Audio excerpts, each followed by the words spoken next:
បាទសួស្តីបងប្អូនខ្ញុំ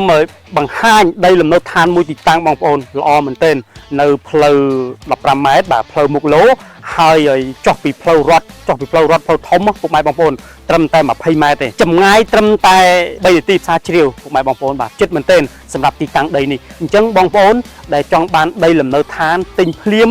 ប្លង់រឹងបងប្អូនបាទកុំភ្លេចបាទទីតាំងនេះល្អមែនទែនសម្រាប់ទំហំដីគឺ10គុណឲ្យ20បងប្អូនបាទអញ្ចឹងពិសេសណាស់ពុកម៉ែបងប្អូនអ្វីដែលល្អគឺដីយើងនេះគឺមានប្រជាពលរដ្ឋបាទបងប្អូនផ្ទះបងប្អូននៅជុំវិញតែម្ដងបាទអញ្ចឹងល្អក្នុងការរស់នៅហើយចិត្តក្រុងគៀកផ្សារបាទចប់ផ្លូវរត់ផ្លូវខាងមុខគឺ15ម៉ែត្របាទសម្រាប់ពុកម៉ែបងប្អូនដែលចង់បានដីលំនៅឋានដ៏ស្រស់ស្អាត1ឡូនេះបាទអូខេទំនាក់ទំនងតាមលេខទូរស័ព្ទទាំង3ប្រព័ន្ធនេះតែម្ដងបាទទាំង3ប្រព័ន្ធនេះពុកម៉ែបងប្អូនអាចធ្វើការទំនាក់ទំនងបានបាទខលមកស្រឡាញ់ប្រព័ន្ធមួយណាខលប្រព័ន្ធមួយនឹងមកបាទអញ្ចឹងខលមកនឹងជួបក្រុមការងាររបស់យើងខ្ញុំបាទពេលនេះខ្ញុំបាទទាំងពីរនាក់សូមអរគុណសូមជម្រាបលា